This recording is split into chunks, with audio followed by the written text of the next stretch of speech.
Hey, guys, welcome back. I hope you are having an amazing day. Let's get right into the stories. The first one is an entitled People story.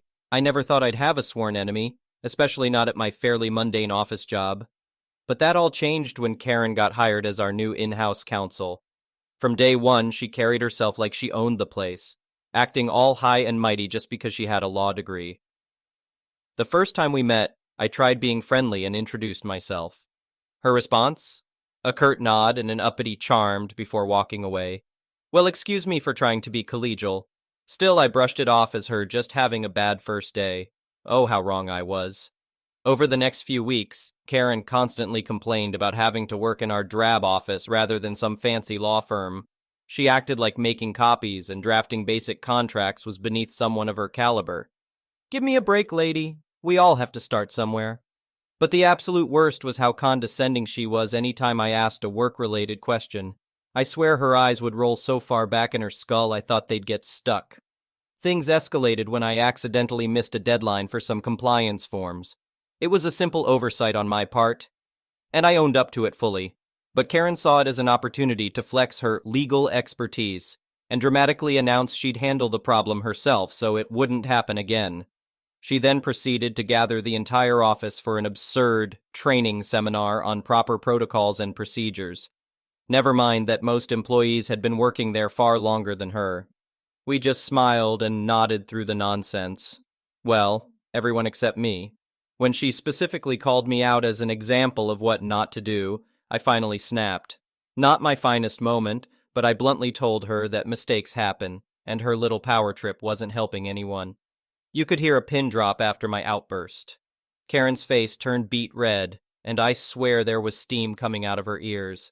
I braced myself for a verbal lashing, but she simply adjourned her seminar and slinked away silently. I figured that was the end of it. Again, I was wrong. The next week, I got called into my boss's office. Karen had filed a formal complaint accusing me of unprofessional conduct for snapping at her during the training fiasco. She recommended I undergo an extensive probationary period to remedy my behavioral issues. I was fuming, but managed to calmly lay out my side and explain that she'd been targeting me from day one. Thankfully, my boss saw through her nonsense. I thought Karen would finally leave me be after that. Nope. Her next scheme was convincing the big bosses that my whole department was inefficient and needed restructuring. And by restructuring, she meant eliminating our jobs so she could bring in her lawyer buddies. She kept dropping by with random assessments, trying to dig up any minor mistake to use against us. I made sure to button up every single report and submit every form days in advance just to spite her. When her little investigation turned up zilch, she got even more determined. Karen pored over company policies, hunting for loopholes to manipulate. She kept proposing pointless amendments like limiting our internet usage or banning personal phone calls. It was blatantly obvious she just wanted to trip us all up and have an excuse for punishment. But her suggestions were so absurd the bosses dismissed them outright. After months of dealing with her harassment, I finally decided enough was enough. It was time to take matters into my own hands. I casually asked around the office about getting access to the personnel files, feigning innocent curiosity. Once I got the 411, I waited for the perfect opportunity. The next time Karen took one of her notorious 2-hour lunch meetings, I snuck into the file room and dug up her folder. After making copies of any useful tidbits, I slid the folder right back where I found it. Karen was none the wiser. Armed with my newly acquired intel, I devised the perfect plan to take Karen down. Turns out she conveniently neglected to disclose some pretty unsavory details about her past employers on her resume. Details that I anonymously disclosed to the higher-ups. Once the big bosses caught wind of Karen's exaggerations and outright lies on her application, an official investigation was launched. The look on Karen's face when HR hauled her into the conference room for questioning was absolutely priceless. As the inquiry unfolded, more skeletons came tumbling out of her closet, like the small law firm that let her go for breaching client confidentiality, and the legal department she left because of numerous client complaints. One by one, the big bosses began to connect the dots on just who they had hired. In a desperate attempt to save face, Karen tried throwing me under the bus. She accused me of hacking her personnel file and making false claims because I had a personal vendetta. Unfortunately for her, I had prepared for this possibility. I provided irrefutable evidence that everything disclosed was 100% factual. By the end, Karen's only option was surrender. The investigation resulted in her being unceremoniously terminated. As she cleared out her desk, Karen shot me a look so sharp it could cut glass. But I didn't mind one bit. I simply smiled and gave a cheerful wave goodbye. She stormed out in disgrace, knowing her legal career was ruined. And just like that, my Karen problem was solved. I went back to my daily grind in a workplace free of her harassment and lies. Sometimes a little petty revenge really pays off in the end. The next one is a pro-revenge story. My friend and I rode our bikes into town. There were only a few designated areas for bikes. A car was parked in the middle of the clearly marked bike bay, only 2 spaces available, one at the front, one at the back. We put our bikes in those 2 spaces. On the way to the shop, we spotted a traffic warden, told her about the car. She put a ticket on it.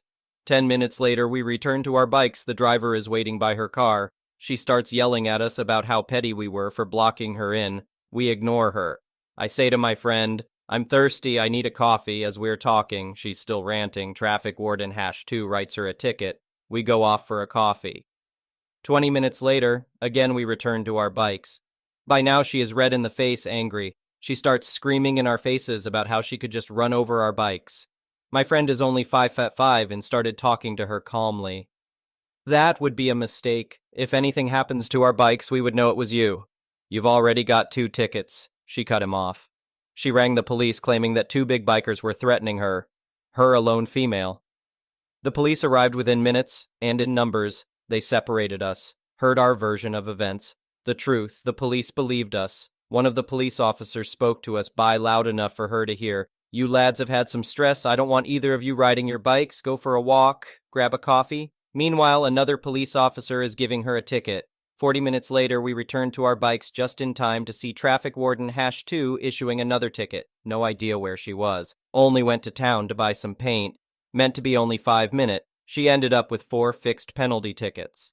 The next one is a petty revenge story. She has been poking around for years. She lives across the street. She takes my mail, fruit from my trees, things from my yard. I've caught her multiple times, but she seems to think she has every right. Never enough for me to take legal actions. TBH, I'm busy as hell these days.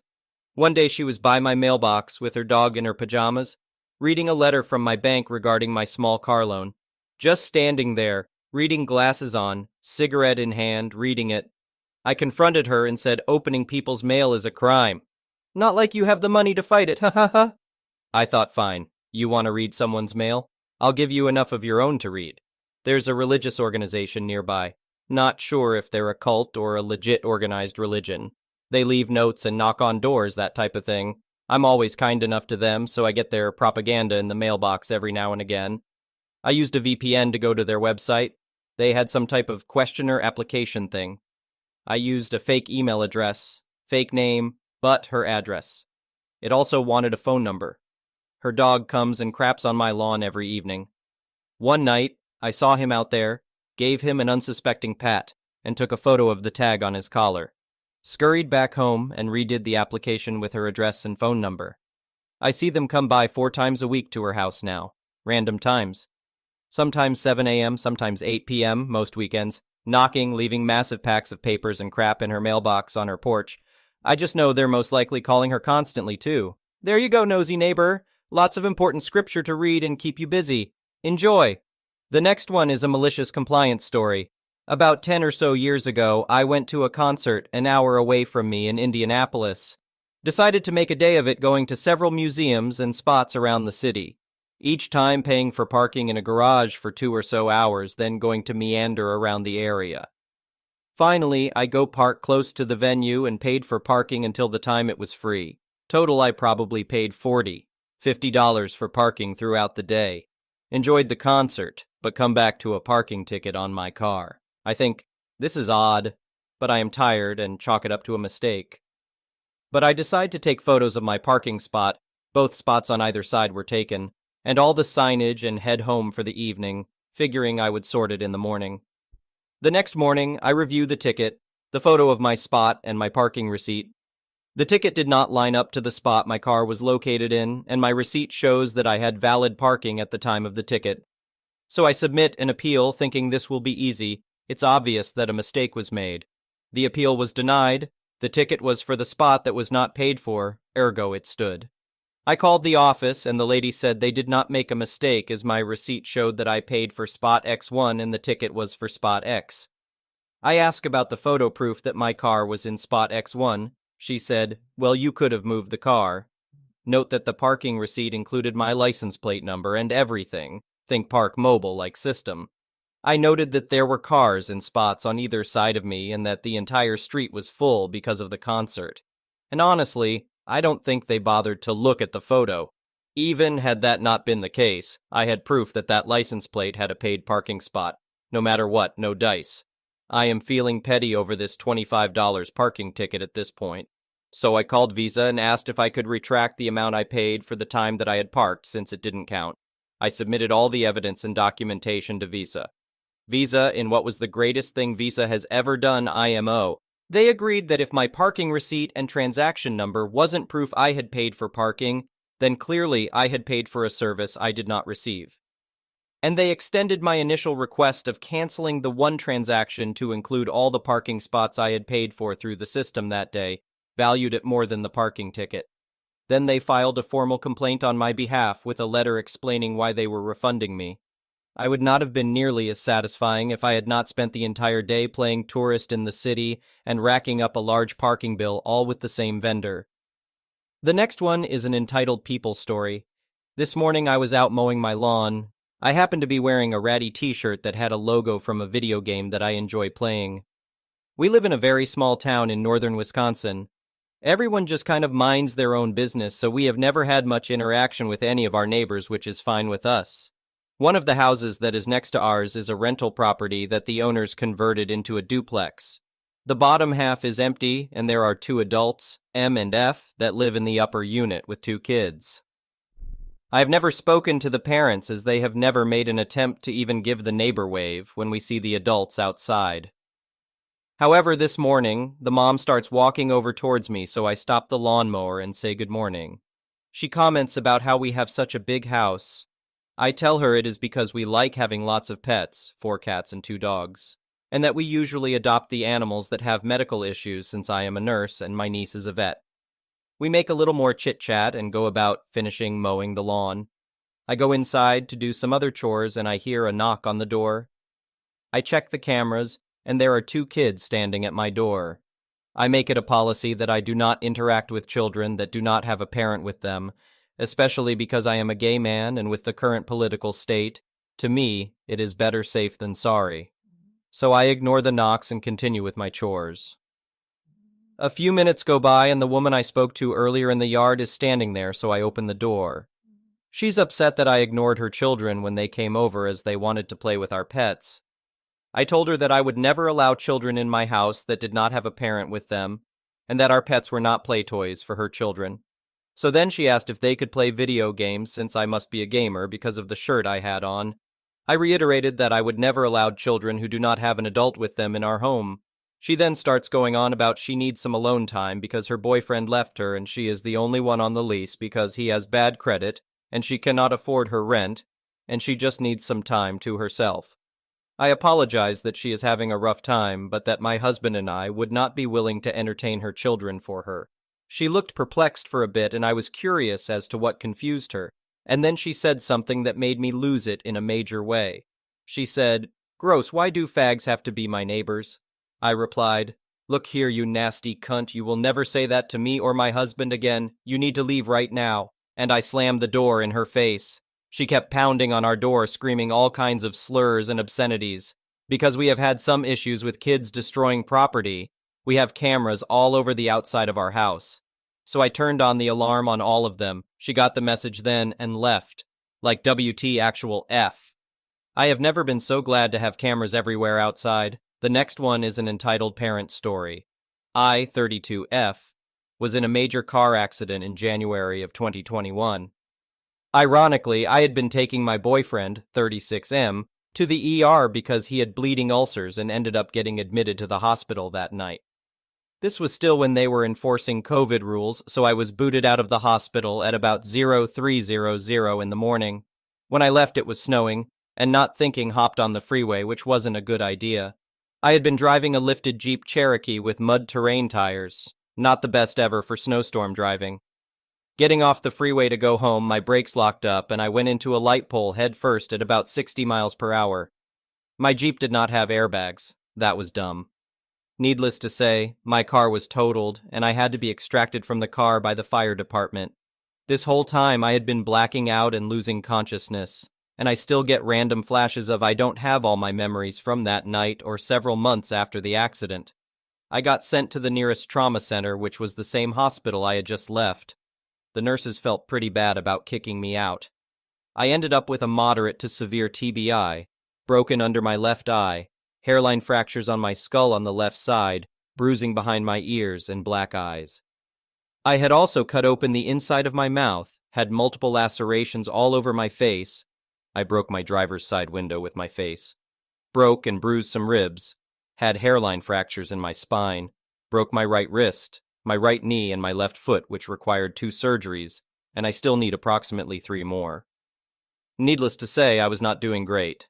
I had recently gotten divorced the previous year, and think that my entitled parents decided that my accident was my boyfriend's fault.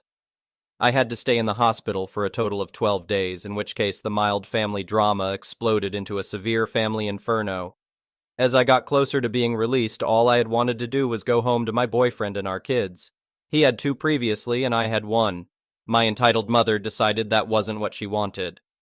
On the phone, we sound almost identical. The whole time that I was in the hospital, she had been getting on the phone and impersonating me to my apartment complex management, even going as far as calling the cops to get my boyfriend and his 2 kids removed from my apartment. They were not on my lease yet. My entitled mom also forged my signature on hospital paperwork and made up a story about how my boyfriend was abusive to me and got him banned from seeing me at the hospital. Again, forging my signature and writing a letter stating I didn't want to see him. This whole time, I was still suffering from the effects of my TBI and was delirious from the combination of pain medications and brain fog from my head injury. Entitled mom even had the locks changed on my apartment without my consent. When I finally was released from the hospital, I was in a wheelchair because of my broken foot that had just had 2 plates and 10 screws surgically put in to hold it together, and an ankle-to-hip brace on my other leg from my knee being broken.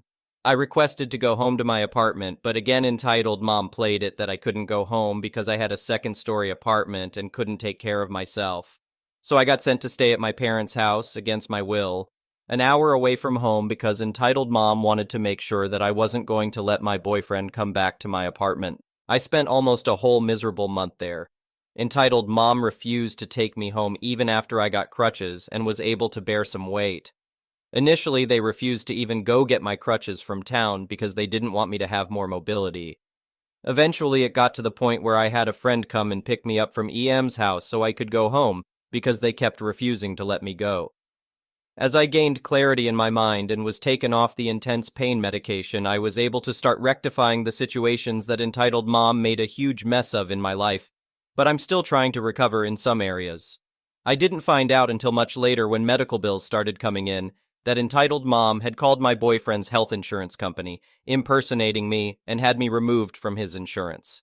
It took months of calling and badgering and footwork on my part to get the situation figured out and have the insurance pay for what they were supposed to pay for. It almost caused me to go bankrupt. At the same time, entitled mom signed me up for minimal health insurance coverage through the state that I had no idea I was enrolled in until I got a bill later stating that I back owed fees. Needless to say, I eventually completely cut both entitled mom and my father out of life after finding out how much they tried to control and how much they messed my life up.